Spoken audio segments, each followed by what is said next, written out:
Bonjour et bienvenue dans Esprit solidaire pour cette émission consacrée au climat.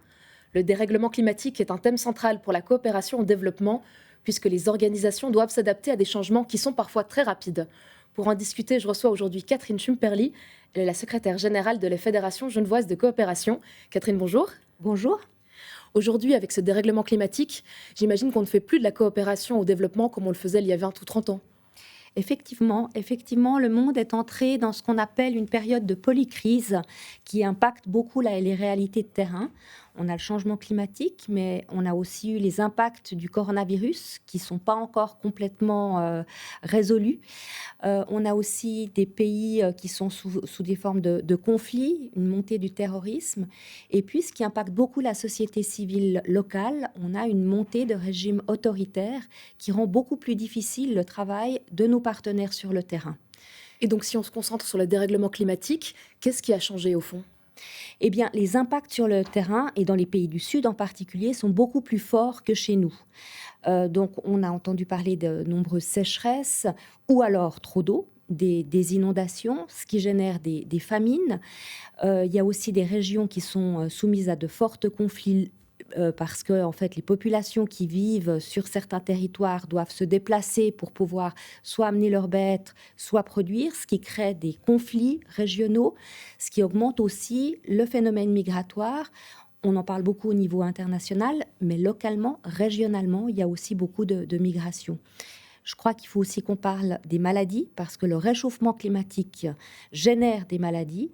Et puis, il y a aussi ce qu'on appelle, et ce qu'on commence à vivre chez nous, ces questions de dômes de chaleur, où en fait, il y a des régions entières dans lesquelles il devient simplement impossible à vivre. Et la FGC regroupe aujourd'hui une 60aine d'organisations.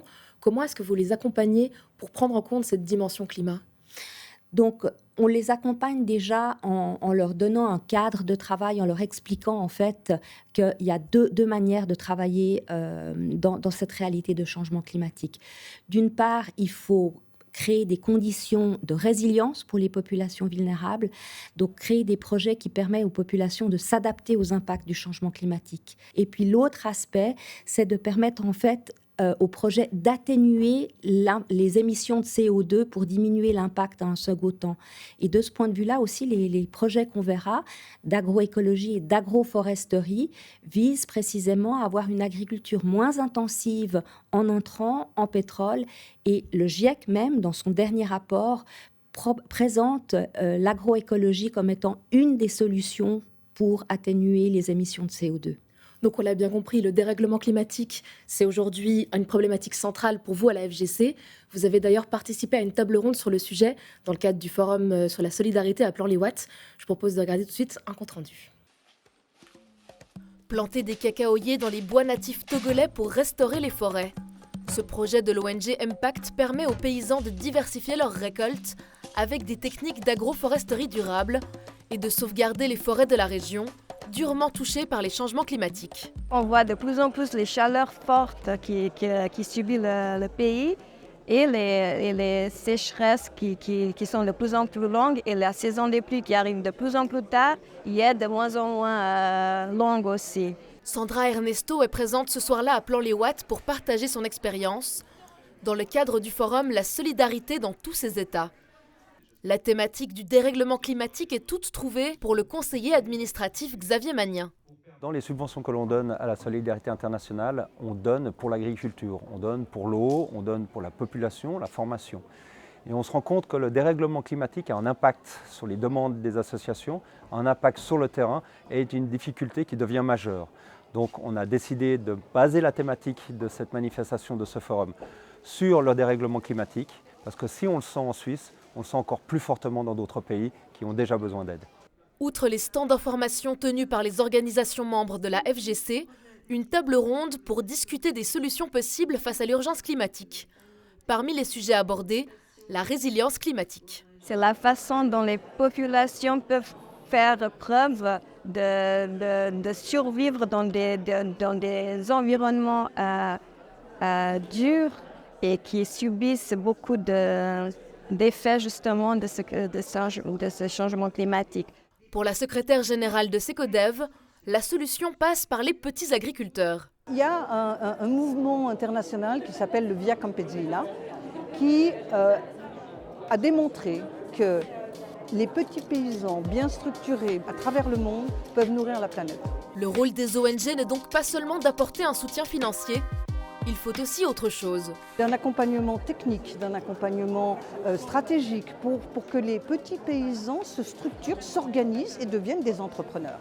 Et qu'ils ne soient pas mis sous perfusion, comme on dit, avec ces moyens financiers. Non, qu'ils aient leur destin en main. Cecodev met en pratique cette vision dans des pays comme le Rwanda, la RDC ou encore le Mali. Des régions où les populations vulnérables sont particulièrement touchées par le dérèglement climatique.